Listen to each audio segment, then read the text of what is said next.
What's up guys, my name is unCAGEDgamez. Today I got a Mortal Kombat X comic book review for you guys. A bunch of you guys have been asking me to do a review on the comic book that just came out, issue number 1.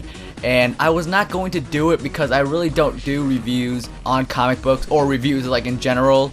But so many of you guys want to see it, so I'm going to try my best, alright, to do this review.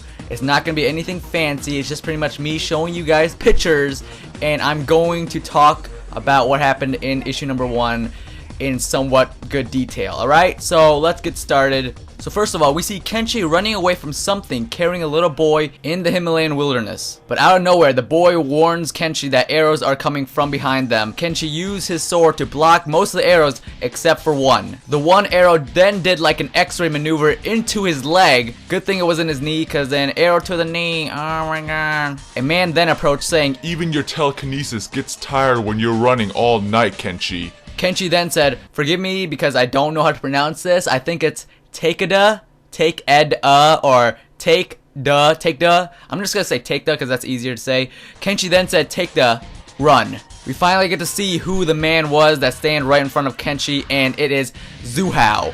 Now there was like a couple pictures that were previewed for this first issue of Mortal Kombat X Comic, and this was one of the pictures, and people were saying, "Zuhao's in the game! Zuhao's in the game!" Just keep that in mind, alright? Just keep that in mind. Zuhao then said, "You betrayed the Red Dragons, Kenshi. We'll dismantle your body, then dismantle your boy." Kenshi then said, "You'll regret following me, Zuhao." Kenshi uses his telekinesis, pushes his sword to Zuhao, but Zuhao uses his laser on his chest to counteract the sword. And then Zuhao says, Dagon commands it. We then see Take-Da running away from the battle scene, but then bumps into a Red Dragon goon. The Red Dragon goon said, "Your dad gave me this scar, boy." Take-Da said, "I don't have a dad." And then the Red Dragon goon said a bunch of crap that no one cares about. Out of nowhere, we see a spear going through the neck of the Red Dragon's goon. We then go back to the battle scene where we see Zuhao standing over Kenshi's body, saying, "I expected a better fight, Kenshi. Figured you might kill a few of us. Instead, you hid in the wilderness." "Not hiding, trespassing." Once again, out of nowhere, the spear shows up again and goes through Zuhao's chest, dragging Zuhao's body to the owner of that chain, holding the fireball in his hand. The owner of that chain was Scorpion. Okay, who did not see that coming? Seriously, if you played Mortal Kombat, you see that chain, you know it's going to be Scorpion. Scorpion then punched a giant hole through Zuhao's head. So the people that thought Zuhao was going to be in Mortal Kombat X, yeah, it's not happening. "Red Dragon, you trespass on Xiao Ryu territory. Leave." "Even you can't take us all by yourself, Scorpion." "Final warning. Get out of here." Later, Scorpion brought back Kenshi and Take-Da to the Shiai Ryu temple. "So many Shiai Ryu. Where did you find all these fighters?" Kenshi said. "I sought warriors who lost their families in the Netherrealm War. Soul survivors like me. Who's your apprentice, swordsman?" said Scorpion. "Take-Da, or Take-Da, or Take-Da, Take-Da, my son." "You don't have a son," said Scorpion. "Turns out I do." We then go back to a flashback where Kenshi was working an undercover mission for the Red Dragon, but unfortunately the cover was blown. And for weeks, Kenshi has cranked a generator to charge a satellite phone that never rang. Only one person had the number. And the phone rang, and it was Sonya. Sonya told me that the Red Dragon had sent a message claiming that I had a son living in Thailand. I raced, didn't care if it was a trap, but in the back of my mind I knew I couldn't be fast enough. The Red Dragon appeared at the front doorsteps of Kenshi's baby mama, then saying some hurtful words. But like the bad Mama Jama Kenshi's wife is, she then took a sword and started killing a bunch of Red Dragon goons. One stabbing him in the balls, another one chopping off the top layer of his head, but that last one had a gun and shot her in the chest. Kenshi then showed up to the scene, but was too late. All the bodies were dead, and the boy was gone. "The neighbors helped me find him in the next town," Kenshi said. "Another survivor?" Scorpion said. "You think we're safe with him?" I'm just gonna call the boy Take because, yeah, I'm kind of getting tired of saying Take-Da. So, "Didn't you see what he did to those men? He's a wrath from you-know-where," said Take. "Everyone wrestles with demons. Hanzo conquered Scorpion years ago." "I don't trust him, and I don't trust you. You lied to me," said Take. "My mom's never coming back, is she?" "No."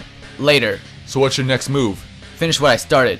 Find Dagon, and find out how the Red Dragon knew about Suchin and Take. "And the boy?" If he knew Suchin was murdered, he'll run away looking for revenge and find death. He thinks his mother's death was an accident, for now." "Lying to him won't make him trust you," said Scorpion, "but it will protect him. You of all people know what happens." We then see Take trying to run away, but then caught by Scorpion. "You are a survivor, Take, like me.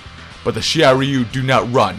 We fight. But then, in the Red Dragon Temple near China, Dagon, save us! It's a massacre, said this weird guy. Movado said bring this here would be trouble, said Skinny Red Dragon. That's got nothing to do with this. Who'd blaze a building down just to steal an old knife? Said Fat Albert. You'll be surprised.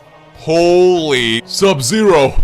Look man, I never mess with Quan Chi, said Fat Albert. Quan Chi's in the past. Right now, I need to get through that door. Can you open it for me? Dagon will swallow my soul, said Fat Albert. You don't have a choice. Then kicking Fat Albert through the door. Those guards wouldn't protect an empty chamber. Whoever's in here, I will have that dagger for Lord Raiden. Surrender it or... A laser then came out of nowhere, shooting at the side of Sub-Zero's mouthpiece. The man that shot the laser was no other than Kano. Thank you for distracting the Red Dragon, Sub-Zero. You'll make my job easier today. The dagger... It's cursed, said Sub-Zero. Kano then replied, Raiden lied to you, mate. It's time you learn the truth about the curse of the Kami Dogyu. Kano then took the dagger and gave Sub-Zero a scar on his right eye. So that's how Sub-Zero got the scar. You know, I never actually thought about it, of how he got the scar. I thought he had the scar just because he's cool. I also thought that Scorpion gave him that scar, but apparently Kano gave him that scar. And this is not Baihan, this is his brother. The one that turned to Cyber Sub-Zero, not the one that turned to Noob Saibot. So I'm pretty interested in seeing what happens next. But overall, I thought this first issue was pretty sick. We saw Zhu Hao, but then he died. We saw a appearance from Kenshi, and he has a son apparently, so maybe his son's gonna be in the Mortal Kombat X game. I know that Kenshi or his son, one of them are gonna be in the Mortal Kombat X game. They have to, alright, unless they both die, which would be very disappointing. But if you guys enjoyed this Mortal Kombat X issue number 1 review / read, give this video a like, comment down below, and let me know if you guys want to see more. And let me know, do you guys think Kenshi or his son has a chance of being in Mortal Kombat X? In my opinion, I think the kid, Takeda, or whatever his name is, has a bigger chance of being in the game than Kenshi, because this next game is more of like a next generation of fighters. So we got like an offspring of Johnny Cage and Sonya Blade. We got their daughter. So maybe we have Kenshi's son in here. And in the comic, Kenshi's son looks like he's going to be training with Scorpion. So he's going to be learning how to fight soon, I'm guessing, in the next coming issues. So seeing him in Mortal Kombat X, I think that would work pretty sick. Don't get me wrong, I still would love to see Kenshi. Kenshi's such a cool character, especially in this comic, dude. Now he's a father. He's a father, alright? That must give him some bigger motivation to kill any enemy that hurts his family. So, give this video a like, subscribe if you guys are new. My name's unCAGEDgamez, and you just got caged. Facebook of 3 more characters' feet. And this picture got me super excited for a minute. If you guys look at the middle feet in this picture, it's a person wearing sneakers.